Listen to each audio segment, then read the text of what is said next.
matematik, kita tak cerita apa, kita nak tanya pada tuan punya badan sendiri sekarang buat apa. Kata nak jadi cikgu, dah jadi cikgu ke belum. Oh, ya. Lah ingat lagi conversation kita pas kat bulan Ogos dulu. So, Alhamdulillah, I dah start balik kerja kat company yang saya mengajar dulu. Axiom Learning. Jadi, some background information kalau some people yang tak dengar few months ago tu, memang saya duduk kat Jepun setahun. Lepas tu baru balik bulan Ogos hari tu yang saya discuss membual dengan Zack. Time Ogos hari tu tengah quarantine sebenarnya 2 minggu. Time tu memang strict sangat-sangat lah. Kena buat PCR test before fly. So sampai pun kena buat PCR test lagi. So memang ada niat nak mengajar balik sebab memang saya enjoy mengajar. Tolong one-on-one student. Ada juga yang saya mengajar anak-anak yang istimewa, special needs children. So Alhamdulillah dah start balik kerja tapi part time dulu. Sebab saya masih nak cuba figure out macam mana dengan anak-anak nak terurus. So Alhamdulillah dah start jadi cikgu dah. Dah start ada few student mengajar balik. So yeah, best lah. I'm rindu mengajar budak-budak. Your mum said that you nak jadi cikgu. And then orang semua tak percaya. Nak jadi cikgu? Betul tu. Okay. I want to share this. Masa mama mengandungkan saya tahun 80-an dulu, masa tu papa Menteri Pendidikan. Jadi memang orang tua kata macam apa you buat masa time isteri you mengandung ataupun time you woman masa mengandung tu memang penting. Dia punya rutin, habit semua sangat penting masa mengandung. So mungkinlah ada tanda-tanda tu. Ya, I jadi cikgu sebab lepas tu papa Menteri Pendidikan. So mengalir darah nak mengajar ni ke anak lah sekarang. Ya, betul. InsyaAllah. So Alhamdulillah lah. Setakat ni continue lah sejak dah berapa tahun saya mengajar sejak 2009 saya mengajar. Adalah break here and there, pergi buat master semua tu.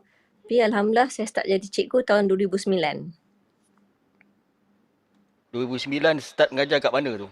Sekolah Mandu ke? Oh. Ini dah ada lesen ke belum ni? Ada lesen memandu.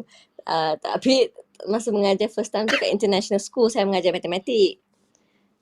Degree buat matematik, master buat matematik education. So dah macam Alhamdulillah lah. So far tak ada niat nak tukar career ke apa ke. Teruskan mengajar tapi dalam company yang saya mengajar ni bukan je stick to subject sebab saya mention tadi saya pun ajar budak-budak special needs.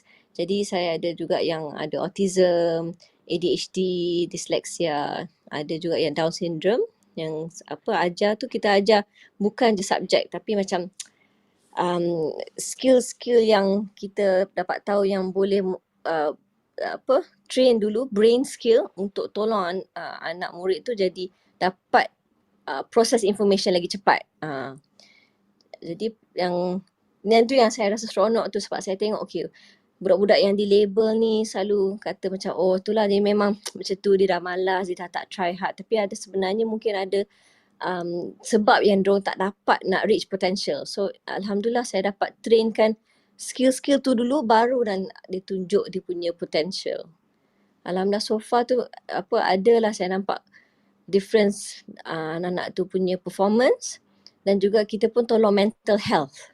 So ada sebabnya contohnya macam teenager, dia struggle exam, belajar study dalam kelas tak exam dia hancur. So turned out dia tengah anxiety level tinggi. So kita address anxiety tu. So Alhamdulillah mental health pun kita ada tolong. And because my boss ni dia American Muslim, dia percaya yang macam apa-apa yang kita buat ni kita juga kena bagi balik. So Alhamdulillah cara company ni bagi balik, kita tolong refugee. So kita pun ada mengajar refugee secara percuma. So macam saya rasa macam best lah kerja kat company je. Bukan kerja untuk mengajar je. Tapi Alhamdulillah boleh tolong on all aspect. So saya pun belajar, okay rupanya untuk seorang pelajar nak dapat A untuk maths, tapi ada other skill, bukan sebab nak ajar subjek tu je, tapi dia kena train dulu the brain. Macam mana visually, macam mana dia dengar tu, proses information tu betul ke tak. So saya rasa macam saya pun sendiri dapat expand knowledge kerja kat sini. Sorry lah, panjang sikit explanation. Tak apa, tak apa. Okey, okey, okey. Jadi apa cabaran yang mengajar kanak-kanak istimewa ni yang mungkin boleh kongsi kan? Apa tu, sorry Zak? Cabaran mengajar anak-anak Oh, istimewa ni, dia bergema Ini sebab tengah ni tengok on video. sorry, yeah. So, cabarannya adalah challenges macam sometimes tu dorang macam kalau ada bad day ke, dorang datang bad mood ke, tak nak cooperate, tak nak buat aktiviti dengan kita. Tapi alhamdulillah dengan training yang saya dapat tu dulu, memang ada sebabnya budak-budak buat perangai ni. So kalau budak tu datang bad mood tu, sebenarnya kita kena macam really cuba pause, cuba tengok dulu, okay, kita cuba faham apa yang dia telah lalui that day. Mungkin hari tu dia kena bully, mungkin hari tu cikgu marah dia. Jadi itu akan affectkan dia orang punya performance. So memang cabaran kadang-kadang tu memang susah jugalah dia orang nak buat perangai tantrum. Saya pernah kena tendang, saya pernah pelajar pernah ludah kat saya sebab dia tengah bad mood. Tapi memang kita faham yang ni dia orang nak try to communicate. Dia orang tak boleh nak cakap macam kita macam boleh berbual, hari ni nak I tengah bad mood lah, kena marah cikgu. Diorang tak boleh nak verbalize kadang-kadang. So, diorang punya behaviour lah tu cara diorang nak communicate dengan kita. So, itulah cabaran tu lah macam try to get diorang interest and nak diorang percayakan kita yang kita sebenarnya nak tolong sebab diorang dah biasa sangat orang cakap macam buatlah lagi, cubalah lagi, macam kita ingat dia ni malas ke apa. Jadi kita kena tunjuk yang tak, whenever you're ready, bila-bila you nak improve, macam tu. So, sorry lah cakap pasal education pula. Tak apa, tak apa, tak apa. Kita memang tak benarkan sembang politik dengan Ilham ni. Tak benarkan. Okay. Noted. So sangat mengujakan satu sebab you mengajar kanak-kanak, maksudnya kanak-kanak istimewa ni, dan ia bukannya satu tugas yang mudah. Ia ada cabaran yang betul-betul mungkin kalau orang tak tahan itu, ialah ada yang sampai stres dan dia balas balik dekat kanak-kanak ni. Tapi dari segi penerimaan ibu bapa tu macam mana? Alhamdulillah, so far lah macam tengok macam klien-klien macam happy sebab diorang kata mungkin approach kita lain.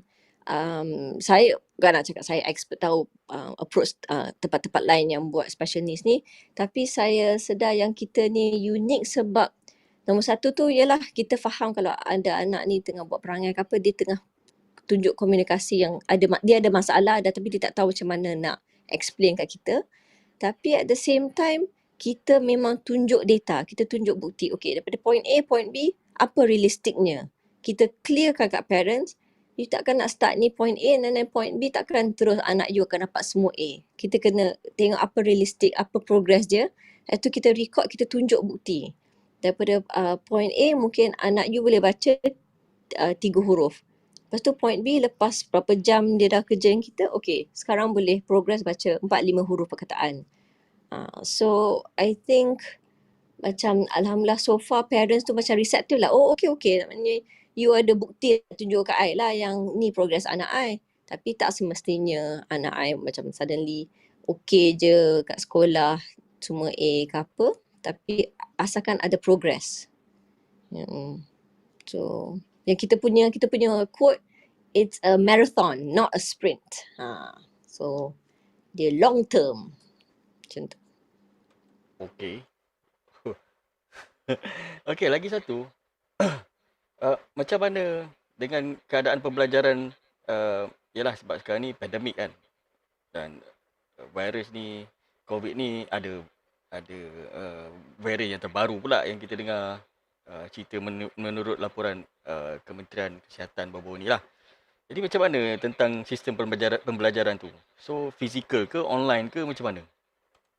So yang apa kita notice sebenarnya ni, sebenarnya okay, so kita tahu yang pandemik ni COVID-19 ni memang affect semua orang. Tapi apa kita notice dengan our student, dengan klien-klien, even kita ada klien dewasa yang datang untuk terapi ke treatment, memang diorang punya nombor satu, anxiety level, depression level, stress level semua naik tinggi sangat-sangat.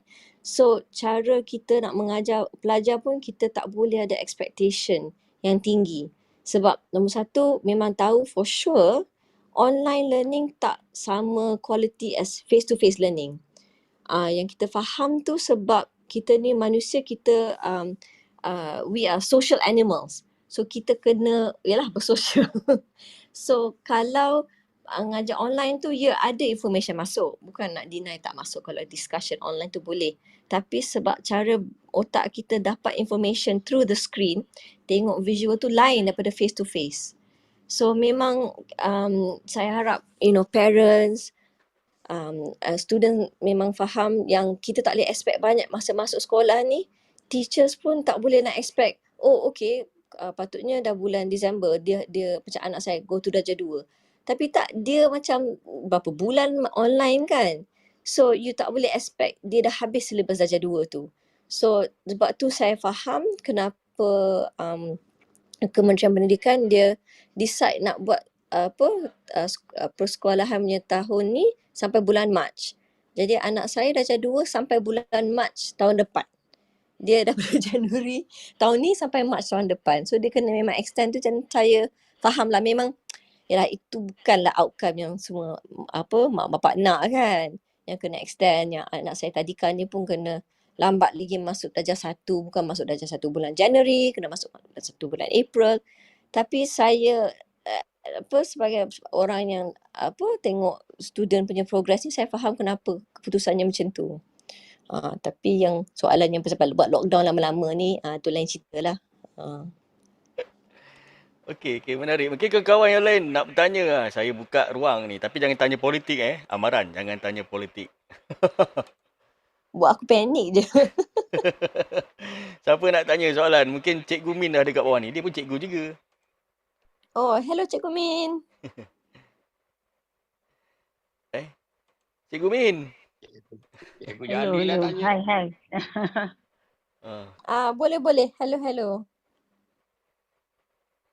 Cikgu Jali pun boleh. Cikgu Jali pun dia cikgu tapi dah berpencen dah. Laju je Cikgu Jali masuk. Assalamualaikum cikgu.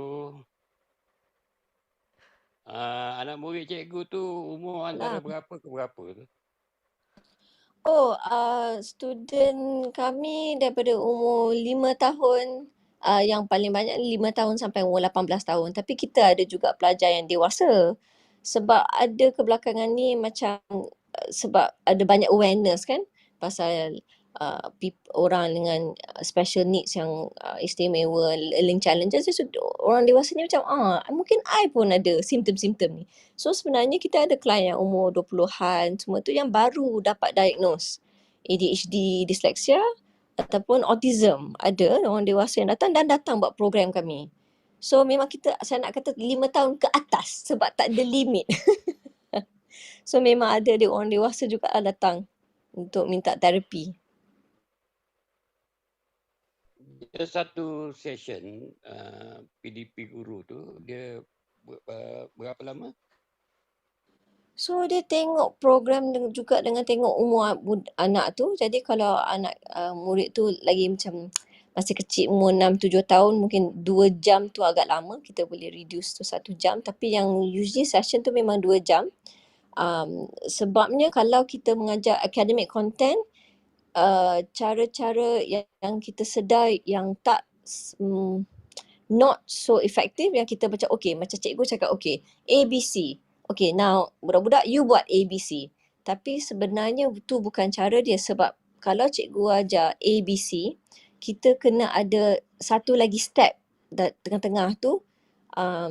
Kita namakan step 1 mula-mula I do stage. Maknanya I do, saya cikgu, I tunjuk you. Okay, ini 2 campur 2, 4. Lepas tu now we do. Ini satu extra stage yang kita tambah masa kita mengajar budak-budak tu. The we do stage ni saya dengan awak buat sama-sama 2+2 4. And then baru kita dapat stage ketiga yang you do stage. Maknanya pelajar tu cuba, okay, cuba buat sendiri. 2+2 tu berapa? Jadi kalau kita punya proses tu macam agak elaborate, memang kita punya standard kelas tu 2 jam.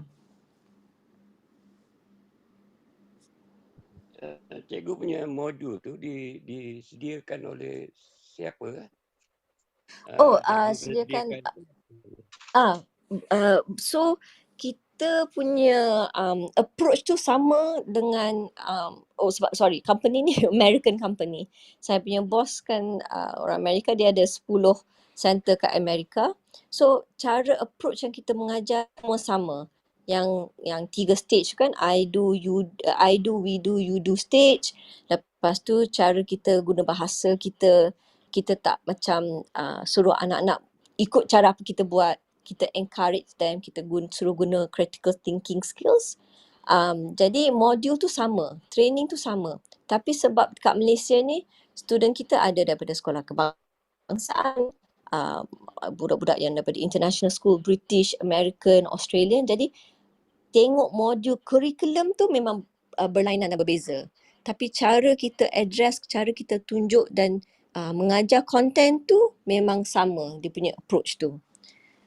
So sebab saya punya boss, isteri dia medical doctor. Jadi dia tengok macam the science, brain tu macam mana otak anak-anak dapat menerima informasi yang baru dengan cara yang terbaik and paling efektif. So dia tengok research lah, sebab dia dah biasa dengan medical journal ni semua. Dia dapat tahu, okay, rupanya kalau contohnya kita cakap kat budak-budak ni, okay, datang sini masuk kelas, okay, buka buku, keluarkan pensel, okay, tulis summary ni. Okay, memang budak tu ada yang student yang dapat dengar cakap, akan ikut. Tapi sebenarnya anak-anak ni seluruh hidup dia sering diberitahu apa yang you kena buat. Dia dah biasa, okay, bangun pagi, minum susu, cepat siap bawa ke sekolah. Dia diberi arahan all the time.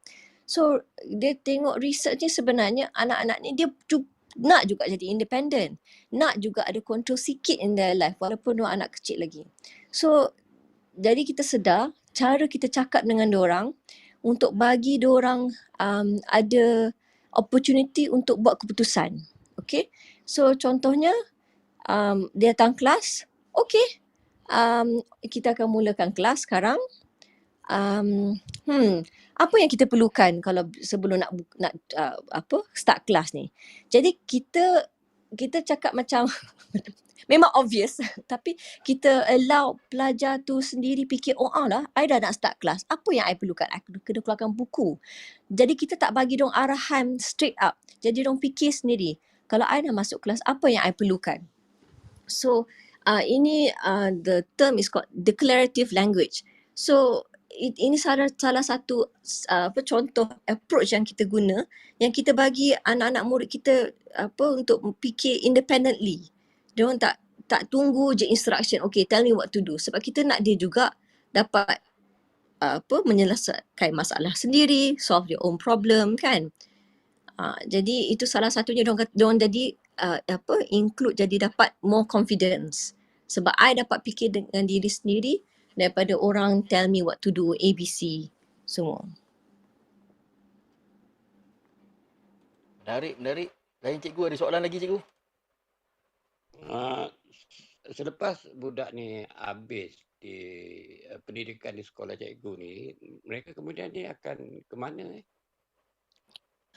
Jadi selalunya kita bukan sekolah, kita macam tuition center. So memang anak-anak murid ni diorang akan pergi sekolah-sekolah mereka sendiri, tapi kalau diorang ada macam struggle dengan pembelajaran, setengah murid tu macam tak ada diagnosis, tapi diorang rasa macam parents pun risau. Hantar tuition banyak-banyak pun tapi masih tak boleh score. Jadi diorang datang kata, okay, tengok semua subjek ni throughout the board semua dia struggle. Jadi kita tolong tengok mana starting point. Jadi tengok nak tolong dengan processing skill ke ataupun boleh straight kita tengok daripada kita punya test nak start daripada lower level processing skill ataupun straight pergi academic, maths ke English ke science ke. So alhamdulillah setakat ni kita tengoklah progress budak-budak tu, dia dah habis program tu, dia okay, dia boleh berhenti, dia nak renew, datang lagi beli package baru pun boleh. Tapi kita tengok apa yang realistic goal dia tu daripada starting point dia. Jadi Saya sebenarnya boleh. ya boleh. Dalam kumpulan berapa besar kumpulan you buat kelas tu? Oh, kelas kita sebenarnya one on one. Ada juga pernah kita buat group classes, tapi itu untuk program-program yang tertentu lah, macam contohnya macam kelas kita untuk refugee yang kita buat free tu, tu group lah sebab kita nak ajar ramai. Dan kita juga ada some scholarship bodies yang daripada I tak boleh namakan company tu, yang tapi student ni dalam bawah scholarship untuk dihantar ke universiti luar negara, ke US, ke UK. So apa yang company kita buat ni pun kita tolong dengan aplikasi untuk study kat US atau UK, sebab dia punya application process tu macam complicated sikit. Bukan je pasal isi borang, kena tulis essay, kena tunjuk bukti buat kurikulum ni, kurikulum tu. So ada organisasi yang tertentu yang saya tak boleh sebut nama datang hantar ke company kita untuk trainkan dia punya scholarship students ni untuk masuk dapat universiti, top universiti di US atau UK. Jadi alhamdulillah setakat ni ada juga good track record, kita ada student yang dapat masuk Harvard, dapat masuk Princeton, Cambridge, Oxford, alhamdulillah lah dengan beberapa tahun ni. So untuk program untuk scholarship students ni memang untuk 2-3 orang. Tapi majority our classes ni one on one. Tak sampai masuk Harvard college-college yang lebih tinggi.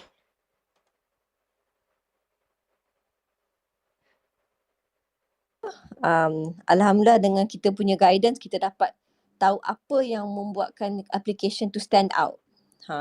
Sebab bayangkan macam Harvard contohnya, dia punya application sampai boleh 80,000 aplikasi setahun. Macam mana you nak tunjuk unitera ke apa, sebab budak yang 80,000 application ni semua dah full A level, straight A, pernah buat sports ni. Jadi apa yang make you stand out sebenarnya US application ni, yang membuatkan dia unik, you kena tulis essay application tu. Orang tak sangka. You kena tulis essay, tapi tak boleh puji sendiri. Oh, I terror ni, I terror tu. You kena cakap apa yang buat you unique.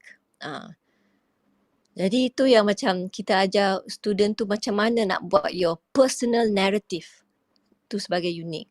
Sorry lah, tu satu lagi program kita buat. Kita buat banyak program sebenarnya ni. Tak apa, cerita.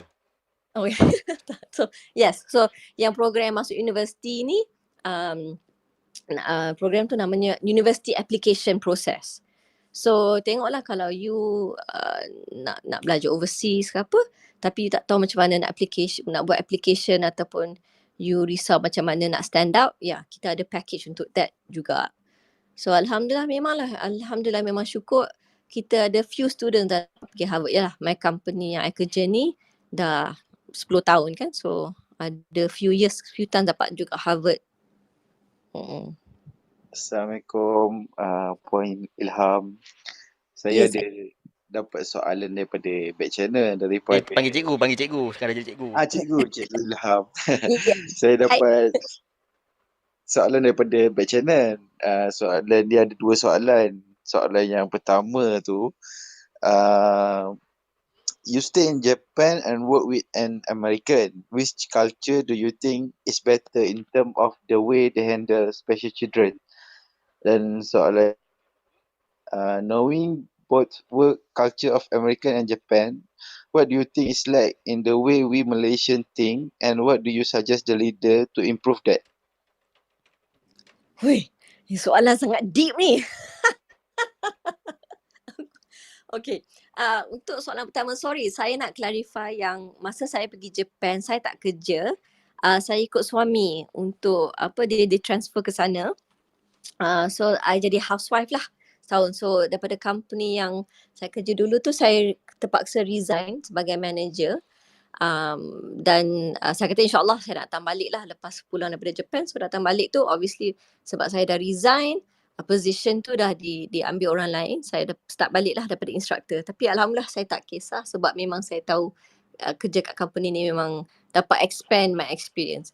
So tapi yang soalan yang pasal nak macam mana between US and Japan deal dengan special needs children ni, saya tak boleh nak explain sangat tentang my experience kat Japan sebab saya tak kerja kat Japan dengan special needs children. Tapi apa yang saya dapat observe, saya ada klien di Malaysia, Japanese clients di Malaysia yang pernah tanya pasal anak dia struggle dalam study dia bagi banyak tuition tapi masih struggle. Dan sebenarnya anak tu saya rasa dah fall into depression sebab dah banyak sangat pressure. Yang susah sikit lah to admit for me, I mean susah sikit for me to admit that when I try to communicate dengan klien Japan ni, Japanese client ni, kata sebenarnya ada skill-skill lain yang you kena address dulu untuk anak ni to do well in school. Dia macam susah sikit nak terima yang anak ni ada challenges dalam pembelajaran.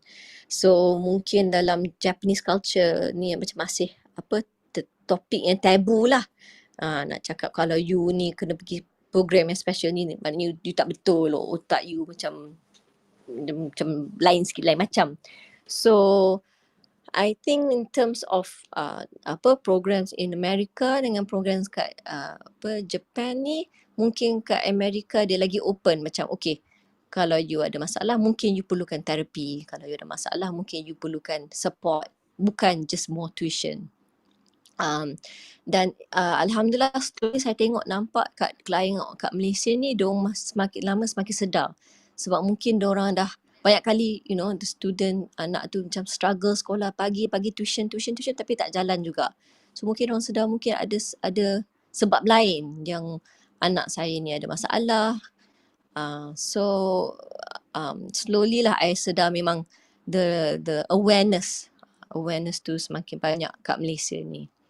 Lepas tu sorry lah, I banyak rambling, I lupa soalan ni nombor 2 tu. Sorry, can you repeat the question for number 2? Boleh. Soalan yang kedua tu,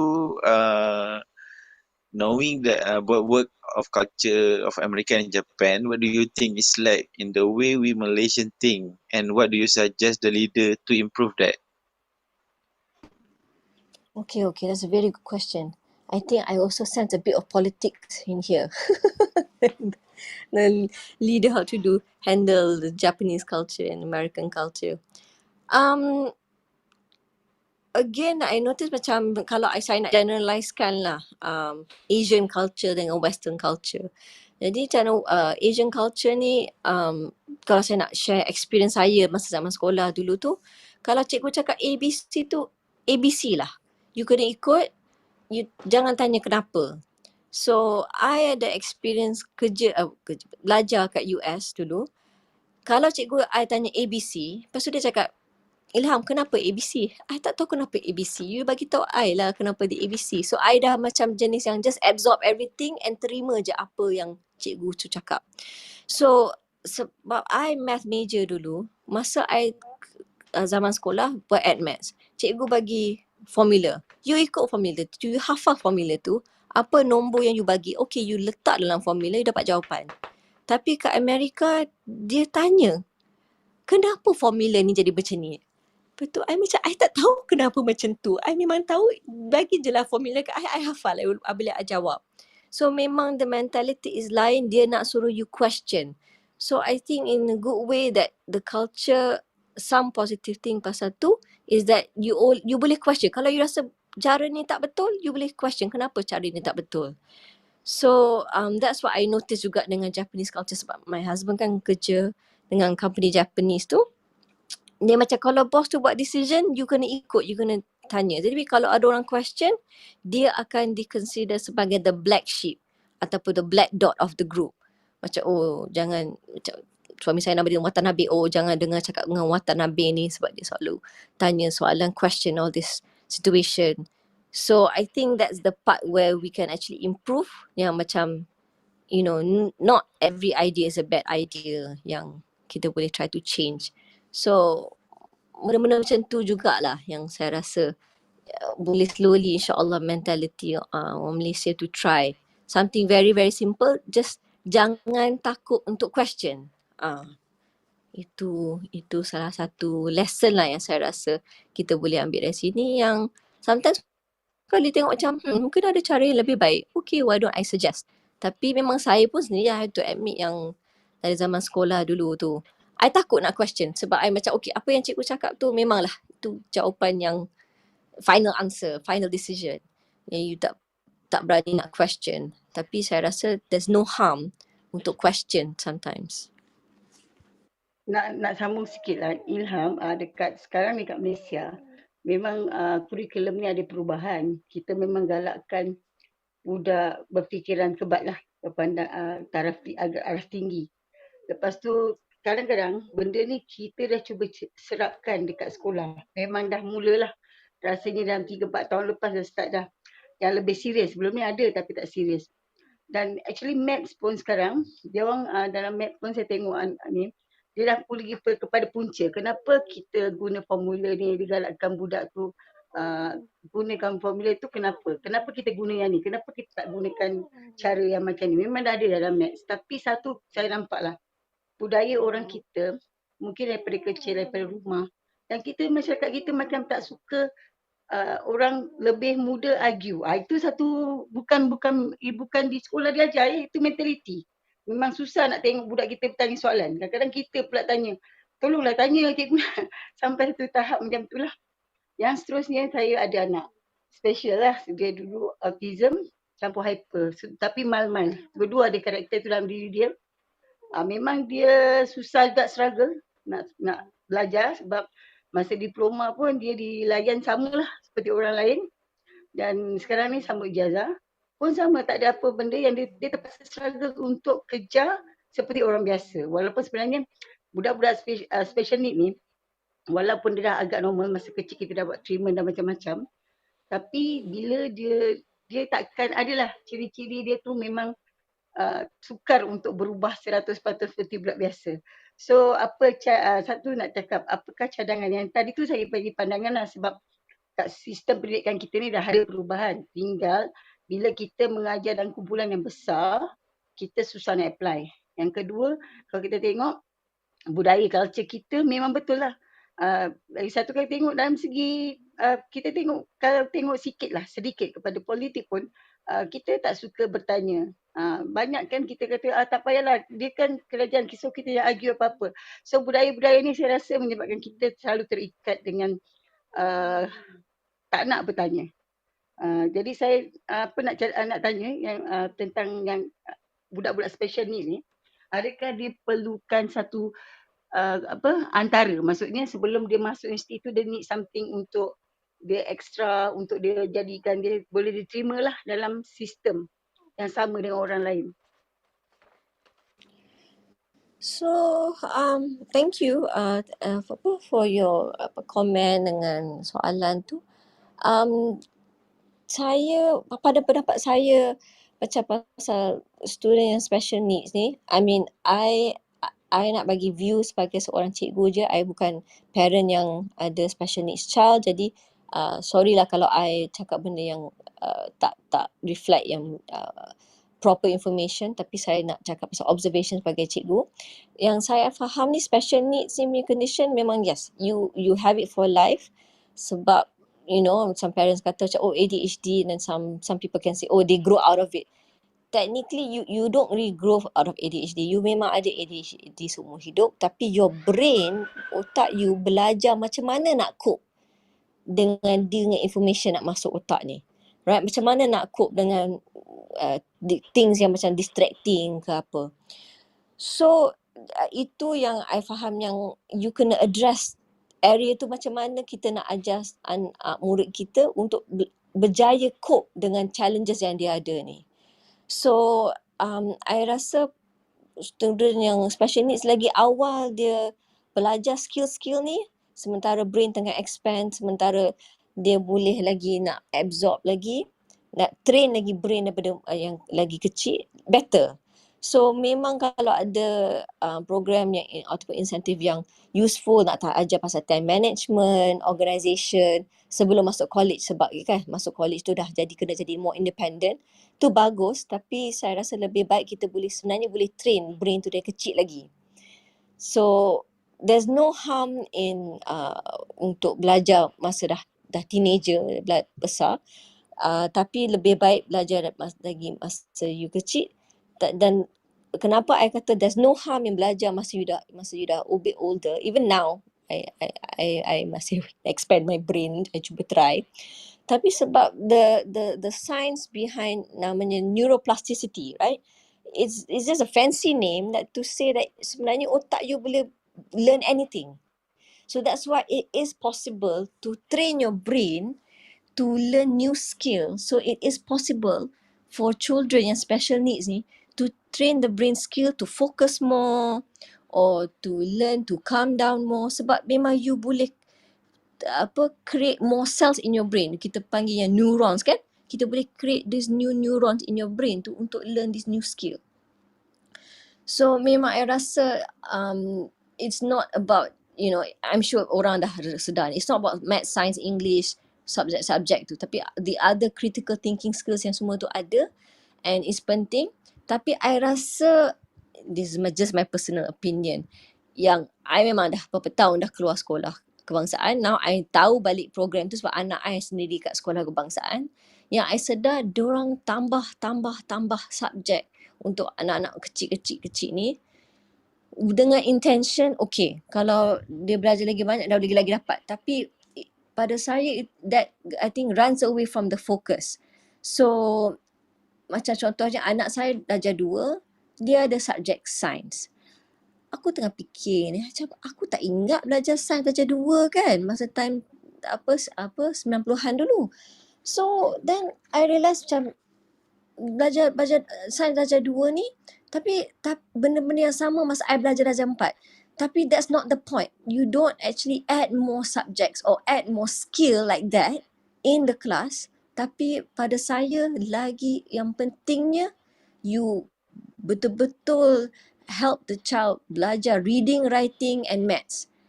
English and Malay. Darjah 1, 2, 3. You focus language, you focus numbers, matematik. Buat sampai skill dia sangat strong. Like I kata, to build the neurons dalam brain tu sampai dah kuat, and that your otak you macam takkan lupa dah all the skills tu, baru introduce other subjects. Baru introduce new information lepas dah address the skill. So that's why my personal opinion ni, nak ada ajar maths and science and English to improve your English, it does not work. I'm so sorry. It does not work. If you nak improve your English better, ajarlah English betul-betul. So that's just my opinion of like, I know the intention. I'm not trying to put down or cakap badly pasal intention orang ni nak macam, okay, I know you want the best for the kids, orang yang buat policy makers ni. Tapi I rasa you kena really faham apa yang fundamental skill that you need to teach the kids, that they can do well in science or physics and chemistry semua. So it's just, you have to go back. Macam mana my student, my child ni nak do well in science. Science relies so much on language. You nak hafal, you kena be able to baca. So you go back to reading and writing, BM and English. So it just goes back to the basic. You nak do well in literature, yes, okay, you have to do well in English. Tapi sama dengan subjek-subjek lain yang memerlukan skill membaca, tulis nota, those are all the lower level skill that you need to help address dulu. Oh sorry, jadi macam emotional skill. Macam, it's like, I don't understand why you want to add semua subjek ni. Memang menyusahkan cikgu-cikgu, menyusahkan anak-anak. If you just go back to basics, ajar maths, science pula dah. BM, English, maths. So, pada saya tu yang sangat-sangat penting. Yang you kena address that. Satu lagi example yang saya notice, yang contohnya pendidikan Islam. Ya, Alhamdulillah memang bagus kita ada subjek pendidikan Islam untuk murid-murid beragama Islam. Tapi yang saya punya concern tu, buku teks tu bahasa Jawi. Okey. Nombor satu, bagus. Kita nak encourage anak-anak belajar bahasa Jawi. Tapi budak-budak darjah satu, mungkin diorang tak pernah expose dengan bahasa Jawi. So, pada pendapat saya ni, personal opinion saya, darjah satu fokus untuk bahasa Jawi. Kita tolong diorang dengan skill bahasa Jawi. Okey, then darjah dua, slowly ajar content. Belajar pasal Rasulullah SAW, dia punya life, history semua tu. Pada saya tu makes more sense lah. Okay, sorry dah habis ranting. Panjang pula answer I pula pasal soalan tadi. Thank you for listening. Okey, soalan tu okey. Jawapan tu pun okey. Siapa lagi nak tanya? Silakan. Nak tanya Cikgu Ilham. Itulah dah tukar role jadi Cikgu Ilham Baguslah juga sebab sebelum ni kena label je. Oh, adik Nurul Izzah lah. Anak Anwar Nazizah lah. So Alhamdulillah dapat label Cikgu Ilham ni. Cikgu Ilham KGK. Cikgu Ilham nak tanya boleh? Ya boleh. Macam mana nak spark curiosity, nak spark enough curiosity supaya budak-budak ni jadi critical, supaya dia jadi interesting to know more. Kita train dia supaya dia sentiasa curious. Dia tak just absorb macam tu. Saya wondering, what is the process of spark that curiosity? Train dia. Yeah. Thank you for your questions. Very, very good question. And it's something that people are still figuring out and trying to develop. So I think kalau I cuba try to answer from my experience ataupun how I will approach a student nak entice the curiosity is that I think it's all in the way of how we communicate dengan the student tu, right? So kalau kita tanya direct all the time, oh do you want to know about the skies or do you want to know about the space ataupun where we come from, philosophical question ke, scientific question ke. Kalau student tu macam dah rasa macam tak, but if you address the topic and question differently, right? You cakap dengan yourself, you kena actually model to the student. So you can think to yourself, you cakap, basically what I'm saying is that I'm asking the person who wants to spark curiosity to the student is talk out loud whatever you're thinking. So in other words, you talk like a crazy person. Contohnya, you cakap out loud, I wonder how the rain works. Contohnya for a young child. I wonder how the rain, how is it that clouds that can float in the air, how does it fall down? Oh, I'm so curious. I'm really confused. So you actually put that question, you are talking to yourself, alright, but you let them hear and you're like, oh yeah, maybe I wonder that too. So in my opinion, I would be like, basically talking like a crazy person, talking to myself, try to tunjuk and set example to the student yang depending, what you want to spark the information for the child to think about, is that you reflect and you show the example that you want to know the answers and questions. Sebab number satu, I think students, no matter what they show, they are actually trying to find validation. They're trying to communicate. So one way of communication is try to copy and see what the other people are doing. So if Alhamdulillah, insyaAllah you will build a good reputation, rapport with the student, so that they will macam, okay, what does Miss Ilham think, or things like that. Tapi you kena be careful juga, jangan bagi your position or your opinion affect their opinion. So you akan just cakap just out loud and question out loud to yourself. Sebab kalau you tanya dia, nanti takut dia macam dia jadi challenge. Oh, I tak tahulah how the cloud works. I have to look it up and there's so much pressure on me. So if you tunjuk yourself, you nak belajar, you yang curious yourself, that can actually help them reflect that, you know what, I want to be curious too. I want to find out as well. So that might be just one of my ways nak help the student to realize. be curious. Tapi memang semua student you memang special ke atau ada yang normal?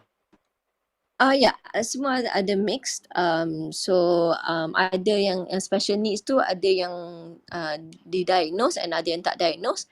Tapi ada juga yang the majority tu kita kata the term you call it is like neurotypical. Neurotypical. Your brain is like a typical brain. So ada campuran lah yang I mix in students tu. Yeah.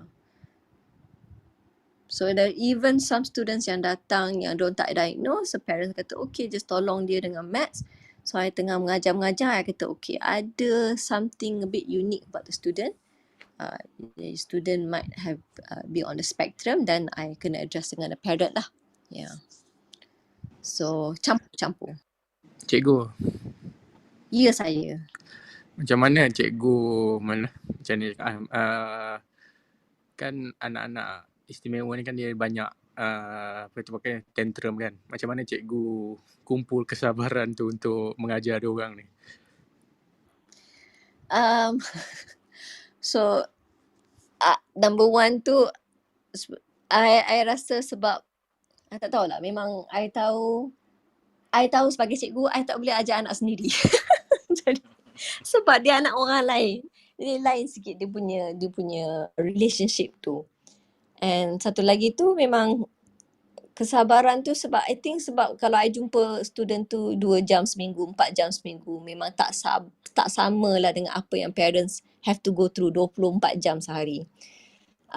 Tapi yang going back to tantrum tu memang daripada training kita lah, kita memang kena drill dalam otak kita yang apa-apa behavior yang student tu buat, dia tengah communicate. Jadi kalau dia throw tantrum tu, dia tengah nak cakap, I am not okay. Something is not going right for me. So, kalau kita faham yang macam okay, dia bukan sengaja nak buat perangai, dia bukan sengaja nak buat macam ni. Apa yang masalahnya sebenarnya? Dan jadi you macam pause and then tak take personally. Kalau student ni have a bad day, okay, the student have a bad day. Yes, kita ada yang go through some parents yang very particular, macam kenapa you tak habiskan syllabus macam tu? Macam kalau otak tu dah tengah shut down, tak kisahlah aku nak cakap 3-4 topik nak ajar tu, dah brain tu shut down. So sebab kita faham no point nak try to macam paksa budak tu, okay, stop your tantrum, stop your ni. So kita jadi faham macam okay, right now you rasa you nak throw tantrum, I'll give you 5 minutes and you can throw your tantrum. You lepaskanlah apa you nak lepaskan tu. Sebab kita faham it's actually a form of communication. Yeah. Okay, cikgu, thank you. Assalamualaikum. Kita bagi cikgu. Assalamualaikum cikgu. Macam tu. Cikgu Ilham. Ya, saya. Hi Joker ni. Hello Joker. Do you like to watch movies? I used to enjoy movies very very much. I tengok banyak movies dulu, tapi sejak jadi mom of 3 ni macam limited time. So You suka Ben Affleck tak? Suka. Dia good actor dengan dia handsome. Okay, you pernah tengok cerita The Accountant tak? I tak pernah, tapi I pernah dengar and I heard it's a very good movie. Okay. Since you mengajar budak-budak special autism, ADHD apa semua, this is a must-watch movie for you, and maybe you can also advise parents budak-budak yang special autism semua ni. I bagi a short synopsis Ben Affleck. Okay. Can. Dia ada Asperger syndrome, which is a higher level of autism now. So eventually dia jadi accountant yang gila babi terror lah mamat ni. And then dia jadi accountant untuk money launderers, terrorists, blah blah blah blah, because dia pandai cook the books. And he's also an assassin. Okay. My point here A lot is of not roles. Okay. bukannya aku dah suruh kau pergi ajar budak-budak jadi assassin ke jadi accountant for terrorists kan, but Okay, it good to shows know. that budak-budak autism ni diorang ni special tau, diorang ni genius, and diorang punya level ni is higher than normal people tau. So yang macam yang Ben Affleck ni dalam cerita tu, normal accounting job ni bosan. Bagi dia it's too slow, it's too lame, it's too boring ah. So eventually kerja dia jadi macam accountant untuk drug lord, money launderers, terrorist, macam mana nak lari daripada authorities. Joker ni real ke Joker? Memang bosan ke kalau kerja-kerja biasa yang orang normal buat ni? Bosan gila, bhai. Confirm bosan nak mampus. Serius bosan. Okay. And then I remember in the movie, diorang quote a very famous quote from a famous neurologist. Don't know lah, aku pun dah lupa nama dia. Dia cakap, an autistic child has more in common with Albert Einstein, Picasso, Van Gogh, etc., etc., etc., all the genius of the world compared to the normal person. So, Ilham, you must watch this movie, and then maybe you can advise the parents to also watch. Pasal budak-budak autistik ni, orang ni level-level macam X-Men lah. Dia kena hantar ke akademi yang Xavier punya akademi lah. Dia tak boleh pergi sekolah biasa. Okay, tu je, sekian. Thank you. InsyaAllah when I have time, I'll watch it one day. Zack, kau live dekat mana Zack? Lagi kau buka ni? Dekat Twitter aku. Oh, sebab mak ibu bangsa Malaysia ataupun Kak Wan tengah tengok juga join kita ni. Yelah, hantar report kat dia. Joker ni Cikgu Ilham, Joker ni dia ada anak yang sangat-sangat pandai tau. 2 anak dia dapat anugerah tau. Wow, Masya Allah. Tapi well done Dad. Ni mana lu korek pula pasal anak gua ni? Lu ingat lu boleh lari mana ke? Dunia ni kecil lah. Janganlah background check gua sial. Jangan sembang sini Zack.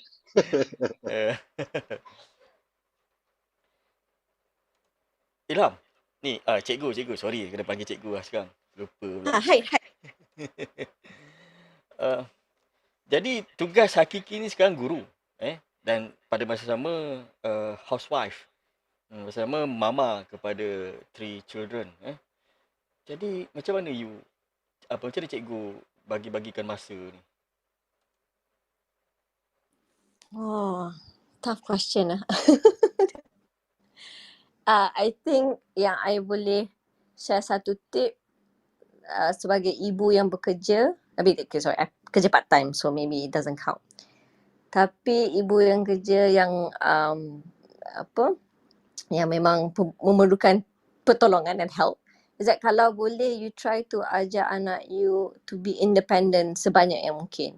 So Alhamdulillah saya rasa hikmahnya yang saya duduk Japan setahun ni, sebab anak-anak dah jadi macam independent dengan yang cara macam, sebab tu Japan is very very safe. So diorang boleh macam independent, macam okay saya kat mall dengan baby dengan tu, mama nak pergi toilet, okay pergi toilet. Dia macam, because it's so selamat, Alhamdulillah, yang saya confident dia boleh pergi toilet kat mall tu, lepas tu datang balik okay. So satu lagi tu yang kat balik Malaysia ni, saya nak ajar diorang, walaupun anak saya umur 8 tahun dengan 6 tahun, tapi nak ajar diorang jadi independent.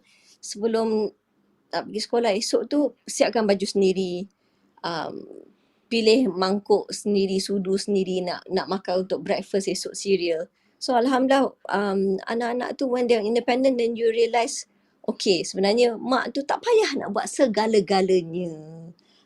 So it really reduces the pressure lah sebagai mak tu. So kalau anak jadi independent, boleh buat benda-benda sendiri, alhamdulillah dapatlah bagi extra free time dengan mak tu handle kerja-kerja lain dengan yelah, do everything the night before, I think. Siapkan semua malam sebelum tu, siapkan baju, jadi esok tu tak kelang kabut, tak payah nak perah otak, nak fikir pakai baju apa, pakai tudung gala apa. So siapkan the night before. Itu saya rasa tu macam saya boleh share lah tips tu. Saya ada satu back channel question. Zack tolong tanya Cikgu Ilham, how she identify their special talents and how she develop that special talent. Oh, for special needs children. Okay. So for me, yang support yang kita ada untuk student yang special needs ni sebenarnya kita macam sebagai bukan substitute, supplement sorry otak macam tengah froze sikit.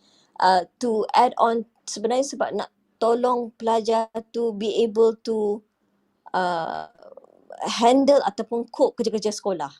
Right, so kita bukan macam, kita ada program juga yang nama dia enrichment program. Kita tolong student tu cari dia punya passion ataupun dia punya interest. So student yang datang macam alah program kejap-kejap, holiday program, okay, I interested in building, so kita boleh tengok architecture, building. So itu project based, itu kita namakan enrichment.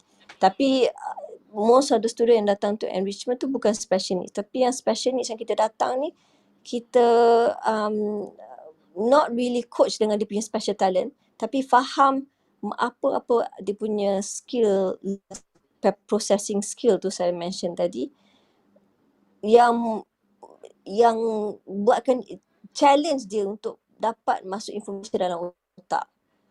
So dia sebenarnya mungkin ada challenge visual, for example. Dia boleh nampak, dia bukan pasal pakai cermin mata ke tak, tapi apa yang mata dia proses, pass information to the brain tu. Itu yang kita tolong train balik, yang kita tolong address dulu for the child dapat balik sekolah and dapat cope and bukan struggle je kat sekolah. So contohnya listening skill, right? So right now ni I tengah cakap dengan you guys can hear my voice, right? But the question is, your brain register tak apa yang tengah cakap dengan you? Faham tak apa information yang I tengah share with you, kan? So for some people, I akan guna analogi saiz kotak, right? Setengah orang tu kotak dia besar, dia boleh you bagilah 5 step, 7 step, banyak gila information boleh masuk your brain and I can store and I can understand. Tapi some people, and particularly student ataupun individual yang ada learning challenge, kotak dia kecil sikit. So let's say I ada 5 information I nak share, dia baru 1 information, dia ambil second information, kotak dia dah penuh, maknanya brain dia dah penuh nak ambil new information. Dia jadi, and after that dia zone out. So apa yang I try to help my student ni, I'm trying to help buat kotak dia lagi besar by training the brain. And you can do that because your brain can learn anything. So that is what we actually do for the students. So because once you dapat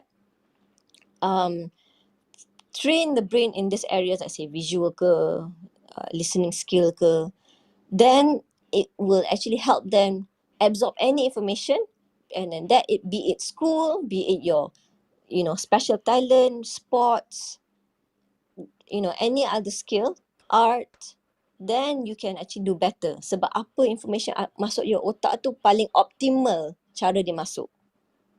Yeah. So I think in my opinion, address that first. Then you can insyaAllah. Okay. Maybe kita ada 1 atau 2 soalan kot. Mama ataupun Cikgu Ilham ni dia kena tidur awal ni. Sorry, sumimasen, gomenasai, kena tidur awal sikit esok bangun awal. Anak masih ada sekolah, cuti sekolah punya program saya hantar. Ya, mungkin kawan-kawan ada nak tanya soalan? Last question. Nak tanya boleh? Macam Boleh. mana nak dorong, kadang budak-budak yang macam ada autism ni kan, dia kalau dia tak boleh terima tahu dia kalah. Dia selalu fikir dia, yelah bila dia main macam dia nak menang je. Tapi sebenarnya yelah keupayaan dia pun tak kuat mana. Macam mana nak bagi dia dia punya semangat supaya dia boleh terima kalah tu dan dia boleh pergi macam cuba lagi. Sebab kadang budak-budak ni cepat down tau. Bila dia main tu dia kalah, terus dikalahkan. Maksudnya kalau contohlah dia main tenis kan, anak saya ada seorang tu. Dia memang ada autism lah. Kita dah develop dah, dia dah macam nampak je normal tapi dia punya karakter tu ada lagi. So macam mana kita nak dorong dia supaya dia boleh macam tak rasa down sangat bila dia kalah tu, dia macam feel tengok okay nanti boleh cuba lagi. Thank you, Min. Thank you for your question. Thank you. Soalan yang sangat bagus tu. So, again, saya nak komen ni bukan sebagai expert tapi sebagai apa yang I tahu dan dia di-train daripada company ni. So, yang I faham pasal budak-budak special needs ni, dia punya, social skill dia punya development dalam social skill ni tak sama speed dengan budak-budak yang dikira neurotypical ni. So, sebab development dia tak sama speed, there is a stage in when you kecil lagi kan, memang everything revolves around you kan dalam hidup you. So you tak boleh at that age macam tak ingat lah umur berapa, macam umur 2 tahun lebih tu you tak boleh nak reti nak share sebab memang you fikir dalam otak you ni hidup ni all around you. So mungkin student yang macam ada challenge nak faham social skills ni, faham macam okay kadang-kadang orang lain pun boleh menang, kadang-kadang I pun boleh menang.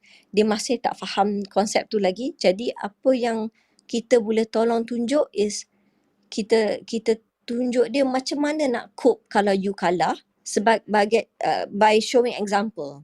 So I ada satu student ni dia tak diagnose tapi dia memang I tahu ada some challenge lah in some areas. So dia memang dia tak dapat reach the goal. Contohnya kena buat aktiviti ni secepat mungkin selama 1 minit kan. Dia akan dapat frust. I tak naklah tipu kata okay bubuh 1 minit 30 saat lebih ke apa. So I bagi dia jadi cikgu untuk I have a turn. So then dia kata test, okay Miss Ilham 1 minute. So I pura-pura I pretend I tak dapat goal tu. I tak dapat habiskan contohnya 10 puzzle tu dalam seminit. I macam dah timer. I did not get it. Saya kata alamak tak dapat lah tapi tak apa. I akan try next time. It's okay. Yang pentingnya I try hard. I cuba yang sedaya upaya I boleh buat. Okay, I try. So, I macam tunjuk kat dia macam mana I cope kalau jadi macam tu. So, in the case pasal menang dengan kalah ni, kalau dia tak boleh terima, tak apa. In the case yang you kalah, you macam, upset lah sebab kalah. Tapi tak apalah. Next time I try again, kita menang again. Kan, this is just a game. Tapi you tak cakap kat dia, this is just a game. You cakap dengan diri sendiri, macam orang tak betul sikit kan. Tapi bercakap diri sendiri, jadi you nak model for the child yang you boleh tenang, you boleh rasa regulate, macam okay tak apalah kalah, losing happens, it happens. So sebab kalau dia kalah and dia macam upset and you kata alah relax lah, losing happens and things like that, you are telling the child what to do. Tapi kalau you model, you tunjuk, you pun experience kalah, you pun ada sedih lah juga, tapi you boleh terima. So itu bagi the student to observe macam okay ada cara lain nak calm down. I know it's easier said than done. Bukan je sekali 2 kali tunjuk dia okay, tapi you kena continuously tunjuk example, all this behavior example yang macam sometimes things don't go my way tapi I kena terima slowly. Tapi tunjuk dengan cara yang ideal lah untuk deal dengan situasi yang macam tu. Yeah. Okay kot, cukup kot. Terima kasih. Baik. Thank you. Sorry banyak komen pasal pula. Ya, tak apa. Actually, thank you lah Ilham, Cikgu Ilham kerana berkongsikan tentang perkembangan terbaru, dah jadi cikgu. All the best to you. But anyway, saya sebenarnya terbaca satu orang kata kad ucapan. Petang tadi kita ada sikit lah sebelum kita habiskan. Petang tadi kita ada borak pasal kenangan lama-lama lah, reformasi dan sebagainya lah. So ini saya percaya ini adalah tulisan daripada Ilham. Saya tak pastilah ini dia masa ni umur dia berapa tahun. Tapi No, Zack, kenapa you jumpa kad I tu dulunya? okey lah. No, I tak publish tapi I nak baca saja. Dia tulis kepada surat yang menyentuh hati lah. Menyentuh hati kalau siapa yang tengok ni. Antara Datuk Seri Anwar dan anak-anaknya lah. Waktu dia kecil lagi. Ilham ni kecil. Papa, here I am and there you are, my ever dearest Ilham. You are in Damansara and Papa is here. So far yet close to my heart. Love Papa. And banyak lagi lah. Ni ada benda yang sebenarnya ini menggambarkan satu bagi saya ini satu keluarga yang sangat-sangat hebat sebenarnya. You and Mama when Kak Izzah was still a baby. Ini you tulis lah ni. Very cute, very funny. Ini mungkin Datuk Seri yang tulis lah. Papa tulis lah. Ada banyak lagi lah, insyaAllah. Apa pun, terima kasih banyak kepada Cikgu Ilham. Nanti kita akan bersama-sama. Kita santai je. Tak ada apa pun yang serius. At least. Thank you. Ya. Kita jumpa lagi insyaAllah. Salam pada semua. Dan semoga apa yang you lakukan ini, apa yang Cikgu Ilham lakukan ini mendapat ganjaran yang besar. Di dunia dan di akhirat nanti. Ini jasanya yang sangat besar ni. Guru adalah seorang guru yang betul-betul besar jasanya, insyaAllah. Okay, Ilham. Selamat malam. Assalamualaikum. Ilham, pintu kami sentiasa terbuka. Selamat malam, keluarga Cikgu. Terima KJK. kasih. Terima kasih. Appreciate your attention and Terima kasih. sorry kalau macam rambling and ada kata-kata yang tak sesuai, yang offend anyone. Sorry. Thank you. Okey je. Yang kata-kata tak sesuai joker seorang je. Okay. Aku tak mencarut siut. Thank you everyone. Okay. Make sure tengok movie. Jangan lupa. Yes sir. No worries. InsyaAllah. Assalamualaikum. Waalaikumsalam. Waalaikumsalam. Bongkar Zai, bongkar! Ya, sekejap. Aku nak end dulu live ni. Ramai pula tengok ni. Kak Wan pun tengok. Sekejap. Okay, Kak Wan, relax Kak Wan. Itu sebab aku Kalau tak Kak Wan dengar, kami kirim salam semua. Itu sebab tak angkat vape.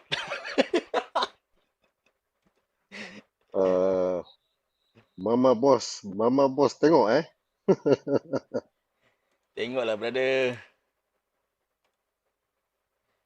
Baik, Hai, Kak Wan. kita jumpa di lepas ni saya nak rehat sekejap. Saya nak rehat sekejap.